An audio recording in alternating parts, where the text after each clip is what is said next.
La statue de la liberté se dresse toujours aussi fièrement, telle une conscience, rappelant la devise de la ville. Envoyez-moi vos fatigués, vos pauvres, vos cohortes qui aspirent à vivre libres. Et ils sont là, par milliers, venant des quatre coins du monde, aboutissant à l'hôtel Roosevelt en plein Manhattan. Ils arrivent en autobus, parfois jusqu'à 600 par jour, pour la plupart du Texas, gracieuseté du gouvernement républicain Greg Abbott qui redirige les migrants vers des villes démocrates.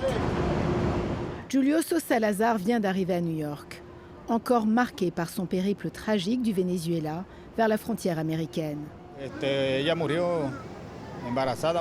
Ma femme enceinte est morte, dit-il, dans la jungle du Darien. Des photos qu'il nous montre, immortalisées sur son téléphone, encore bouleversé par sa perte.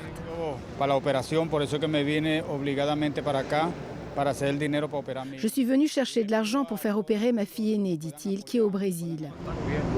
Un peu plus loin, Mohamed, qui a quitté la Mauritanie il y a 5 mois.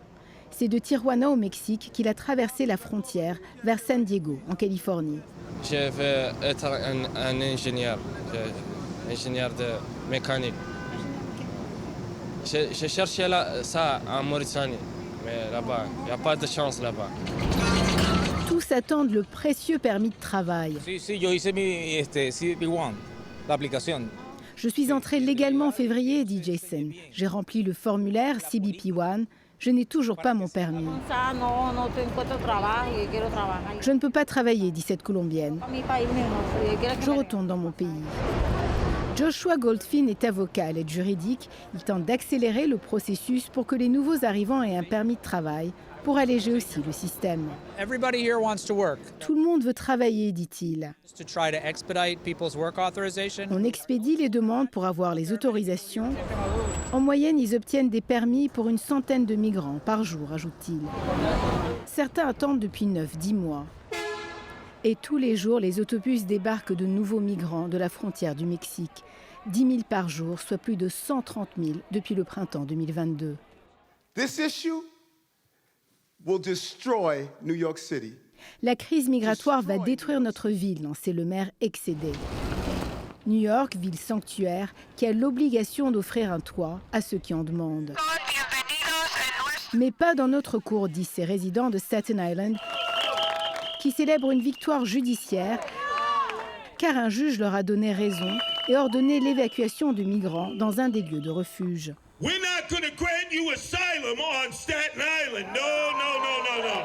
On ne va pas vous donner refuge à Staten Island, lance Curtis Sliwa, candidat déchu à la mairie de New York. Un tiers de la population ici est d'origine italienne, suivi de ceux qui sont de descendance irlandaise, russe ou encore ukrainienne. Vous avez été abusé trop longtemps, lance-t-il à la foule. C'est que récemment, un ancien établissement scolaire a été transformé en refuge pour migrants, faute de place ailleurs, provoquant un tollé dans ce comté qui a voté 2 fois pour Donald Trump. C'est cet immeuble et celui d'à côté, dit-elle. C'est devant une école secondaire pour filles, dit-elle. Ils ont mis une barrière de sécurité pour les protéger du refuge et des policiers à chaque entrée.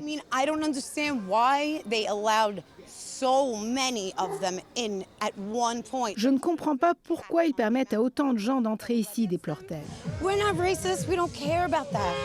On n'est pas raciste, dit-elle, mais il ne faut pas contourner le système.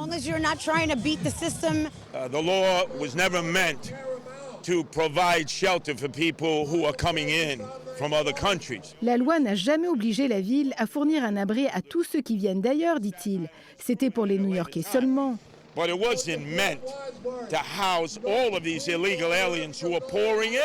Ce n'était pas pour ces étrangers qui envahissent la ville.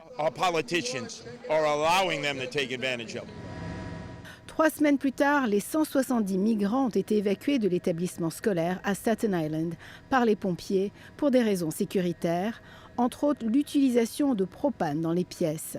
Ils retournent à la case départ, à l'hôtel Roosevelt. La crise migratoire est devenue un enjeu politique incontournable. La situation est telle que Joe Biden a décidé de reprendre la construction du mur à la frontière mexicaine.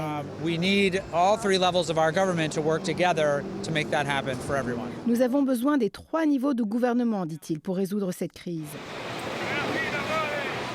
200 000 migrants ont traversé la frontière le mois dernier. Démocrates et républicains s'entendent sur l'urgence de réformer le système. En attendant, aux petites heures du matin, à l'aéroport Harlingen au Texas, 130 migrants menottés, enchaînés, montent à bord d'un charter en direction de Caracas. Désormais, l'administration Biden a donné son feu vert pour expulser toute personne qui entre au pays illégalement.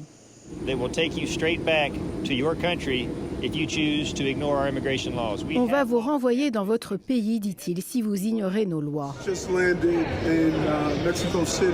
Le maire Eric Adams a quant à lui fait une tournée de 4 jours en Amérique latine. L'objectif, décourager les gens de traverser la frontière. La flamme de la Statue de la Liberté n'aura jamais autant vacillé. Ici Azeb Ouadlé-Guyorgis, Radio-Canada, New York.